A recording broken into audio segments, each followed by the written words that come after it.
Terima kasih kepada teman-teman sekalian. Kalau udah mau menutup kameranya, sudah boleh ditutup. Saya akan mulai presentasi tentang materi saya.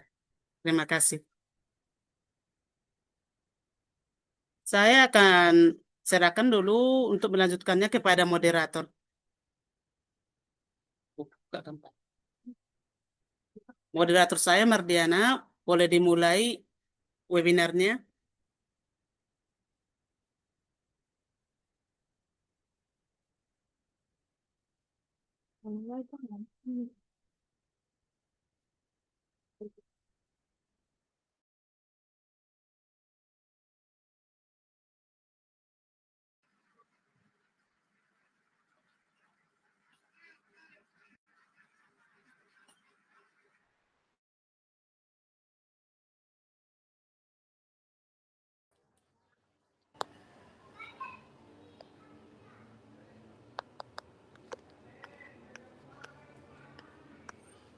Nggak bisa.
Kita akan memulai, atau saya akan memulai presentasi pada hari ini, yaitu tentang yang berjudul Antarmuka User.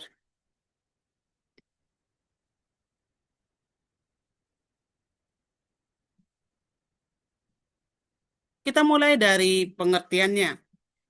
Antarmuka user merupakan bagian dari bidang yang disebut interaksi manusia dan komputer, yang mempelajarinya manusia, teknologi komputer yang membahas respon atau tanggapan, dan melibatkan pertukaran grafik, akustik, dan tanda-tanda lainnya.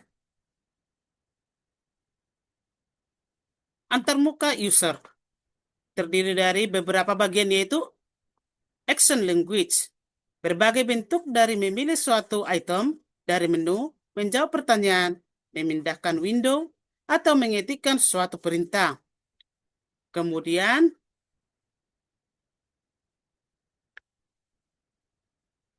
tentang knowledge, yaitu informasi yang harus diketahui oleh user agar dapat berkomunikasi dengan komputer.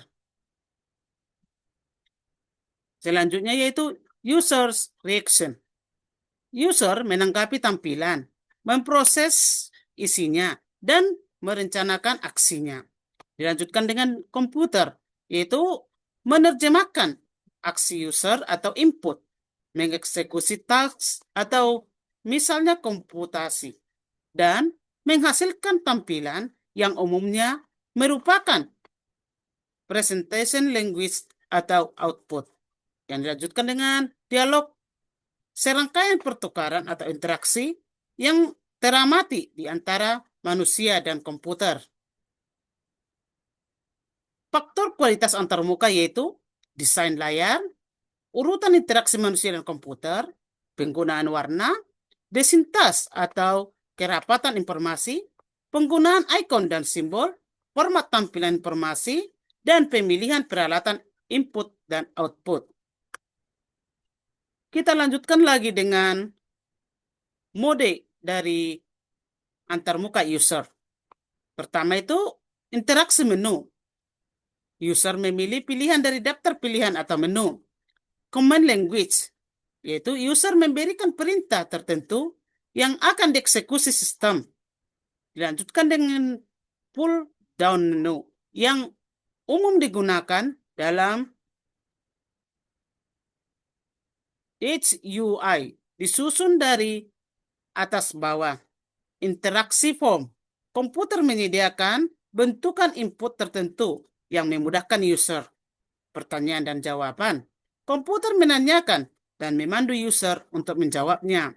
Selanjutnya, natural language, yaitu menggunakan bahasa alami manusia melalui keyboard, mikrofon, sensor mata, dan sebagainya. Dilanjutkan dengan manipulasi objek. Objek dipresentasikan dengan ikon atau simbol, dan ini yang dimanipulasi oleh user seperti mengarahkan kursor, mouse pada ikon, dan mengklik ikon. Kita lanjutkan dengan grafis antarmuka. Grafis menjadikan presentasi informasi lebih jelas dalam mengungkapkan arti dari data, dapat menampilkan hubungan di antara data tersebut secara visual. Software grafis dengan memanfaatkan untuk menampilkan gambar-gambar informasi secara visual pada layar, printer, atau plotter, atau keduanya. Bentuk grafis, yaitu teks, yaitu memberikan atau memerankan peran yang kritis dalam grafis, menampilkan subjek, mengidentifikasi komponen, dan nilai dari suatu chart, dan lain-lain. Selanjutnya, time series charts, yaitu menampilkan nilai dari satu atau beberapa variabel sepanjang waktu. Yang ketiga, scatter diagram, yaitu menampilkan relasi di antara dua variabel, seperti misalnya jumlah pesawat yang terbang hari Senin, Selasa, dan seterusnya. Dan dilanjutkan dengan bar and pie charts, dapat digunakan untuk menampilkan total. Di samping menampilkan nilai komponennya, misalnya perincian dari sumber uang yang diterima. Dilanjutkan dengan maps, bisa 2 atau 3 dimensi untuk menampilkan relasi ruang. Selanjutnya, hierarchy chart, yaitu seperti bagan organisasi. Dilanjutkan dengan motion graphics, yaitu potongan film atau dari televisi, bisa juga animasi. Dilanjutkan dengan scatter diagram, yaitu menampilkan relasi di antara dua variabel seperti misalnya jumlah pesawat yang terbang hari Senin, Selasa, dan seterusnya. Desktop publishing system, yaitu menggunakan kemampuan grafis secara penuh. Contohnya, mentransfer gambar ke dalam komputer. Yang terakhir yaitu sequence charts, seperti flowcharts menampilkan urutan kejadian yang terpenting.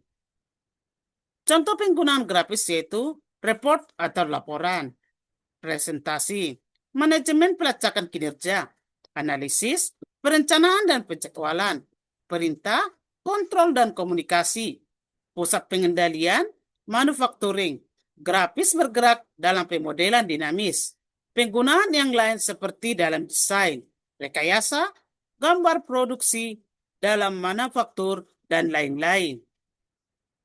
Komponen utama dari GUI atau ada beberapa macam yaitu Windows. Window atau jendela yang bertebaran dan merupakan tampilan utama software yang berjalan di sistem operasi Windows. Yang kedua yaitu icons, gambar kecil yang mempresentasikan window yang pada saat itu sedang disembunyikan atau tak kelihatan.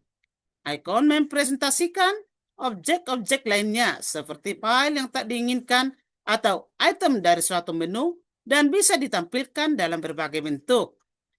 Yang selanjutnya itu hotspots. Ini adalah suatu objek dalam window yang mengandung informasi tambahan.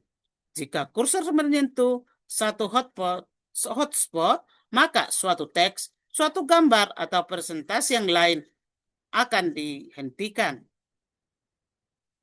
Lingkungannya yaitu dalam lingkungan ini, user bekerja pada berbagai window yang saling overlapping dan berbagai bagian GUI lainnya, serta ia dapat memindahkan teks dan grafis pada berbagai aplikasi, yaitu WISI atau umumnya digunakan pada tool pemrosesan dokumen. WISI singkatan dari What You See is What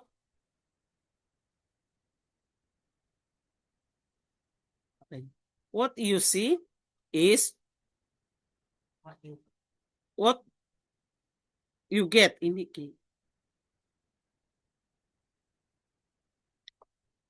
multimedia mengacu pada media penampung komunikasi manusia atau mesin. Dalam teknologi informasi, ide dasarnya disebut dengan pendekatan multimedia interaktif, yaitu penggunaan komputer untuk meningkatkan komunikasi manusia dengan mesin dengan mengoptimalkan penggunaan berbagai item dari media penampung tadi dengan sistem terkomputerisasi sebagai pusat aplikasinya. Kita lanjutkan dengan hipermedia, mana pengertiannya yaitu menggambarkan dokumen yang mengandung berbagai jenis media seperti teks, grafis, audio, dan video. Dan selanjutnya yaitu layar informasi. Natural language berbasis menu, menyediakan cara yang sederhana dan transparan untuk menjalankan dan mengquery sistem. Object-oriented database, mengizinkan akses bersamaan pada struktur data dan berbagai operasi. Antarmuka query relasional, yaitu mengefisiensikan dukungan query yang kompleks. Hipermedia abstrak mesin, yaitu mengizinkan user menghubungkan berbagai tipe informasi yang berbeda.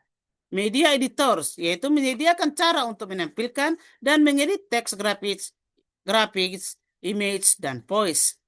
Change Management Virtual Memory, yaitu mengelola versi sementara, konfigurasi, dan transformasi entitas desain. Dilanjutkan dengan layer informasi. Memiliki link, memiliki efek multimedia, contohnya teks, grafis, animasi, suara. Mengizinkan informasi dilingkan dengan asosiasi tertentu.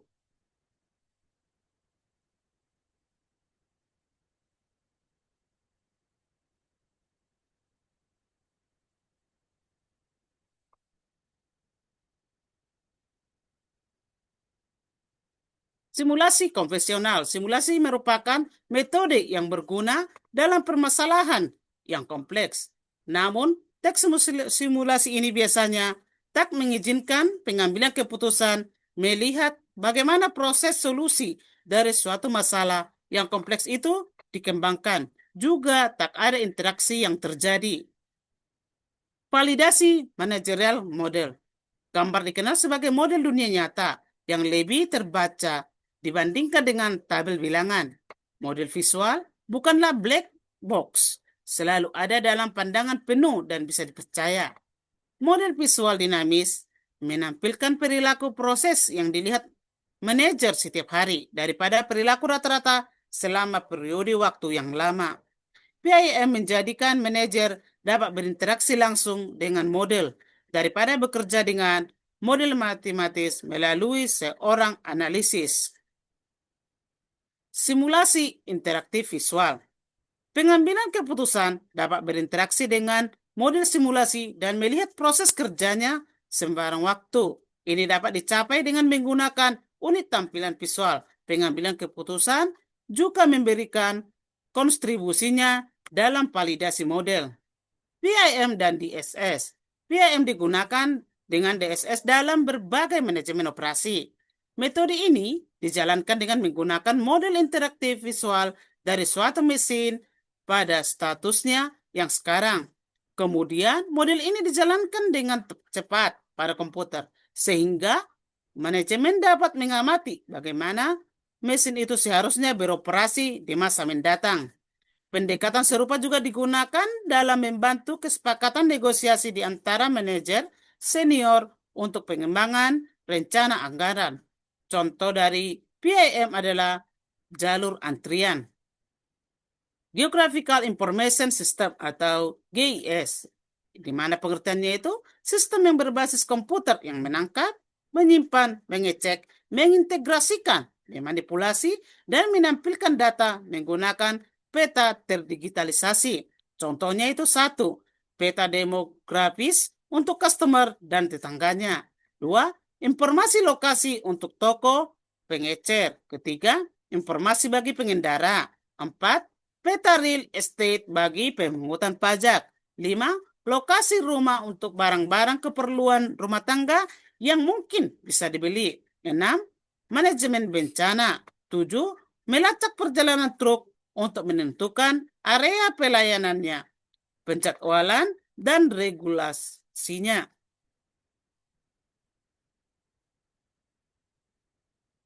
Sekian presentasi saya pada hari ini. Terima kasih kepada teman-teman yang bersedia mendengarkannya. Saya akan atau webinar ini akan dilanjutkan dibimbing atau dipandu oleh moderator kita. Saya sampaikan kepada moderator.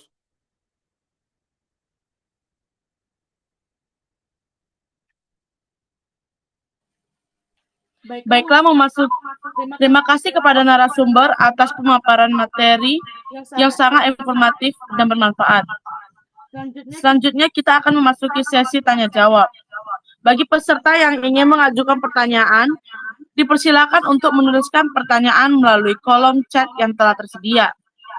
Kami akan memilih beberapa pertanyaan untuk dijawab oleh narasumber sesuai dengan waktu yang tersedia. Sambil menunggu pertanyaan dari peserta, saya mengajak seluruh peserta untuk memanfaatkan kesempatan ini sebaik mungkin guna memperdalam pemahaman mengenai materi antarmuka pengguna atau user interface yang telah disampaikan.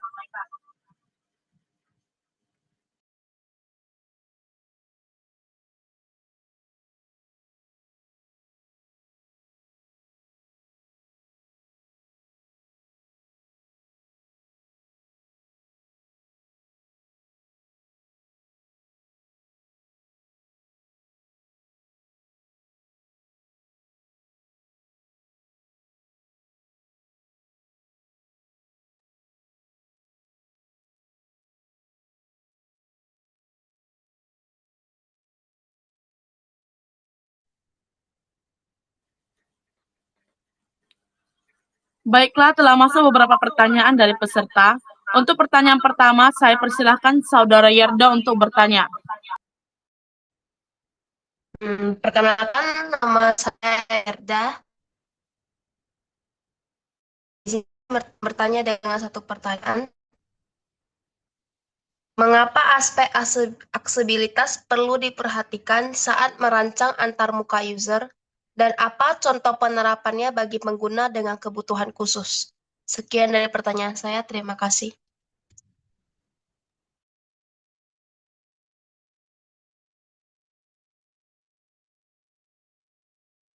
Yuk, lanjut.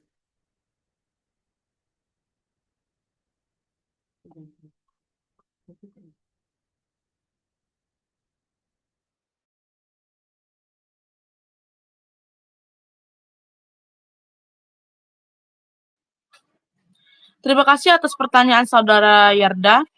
Untuk menjawab pertanyaan tersebut, kami persilakan kepada narasumber.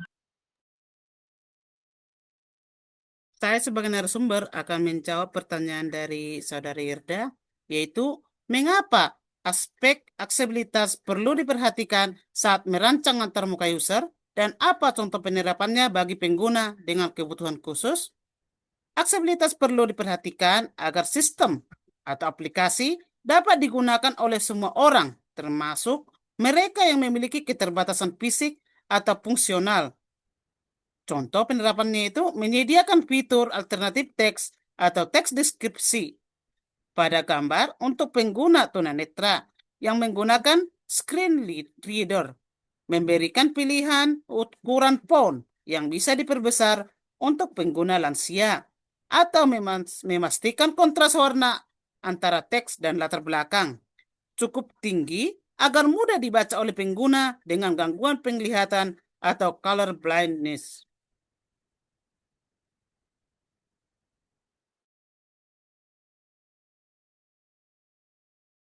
Baik, pertanyaan Saudara Yerda.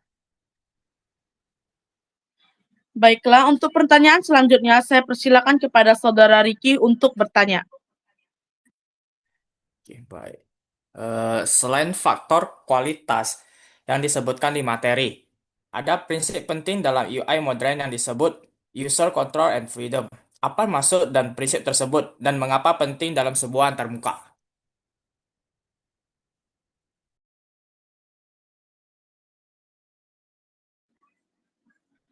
Baiklah, terima kasih atas pertanyaan dari Saudara Ricky. Untuk menjawab pertanyaan tersebut, saya persilakan kepada narasumber.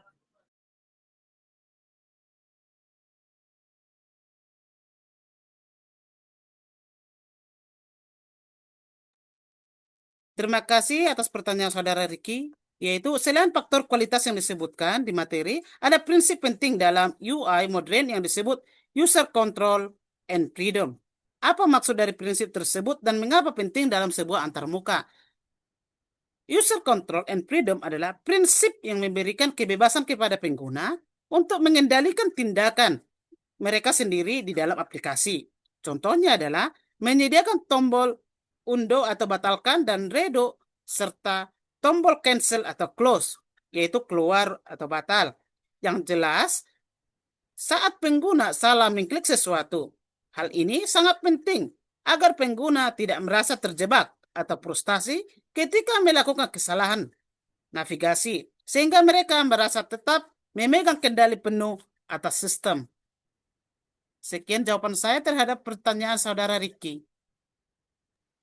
Iya, makasih. Baiklah, sekian dari sesi pertanyaan pada hari ini. Tidak terasa kita telah sampai di penghujung acara webinar dengan tema Antarmuka Pengguna User Interface. Kami mengucapkan terima kasih sebesar-besarnya kepada narasumber atas materi yang telah disampaikan, serta kepada seluruh peserta yang telah mengikuti kegiatan ini dengan penuh perhatian dan antusias. Semoga materi yang telah kita pelajari pada hari ini dapat menambah wawasan dan pemahaman kita mengenai pentingnya user interface dalam pengembangan produk digital yang efektif dan ramah pengguna. Apabila ada kesalahan atau kekurangan selama acara berlangsung, kami mohon maaf yang sebesar-besarnya. Saya selaku moderator mengucapkan terima kasih atas partisipasi seluruh pihak. Sampai jumpa pada webinar berikutnya.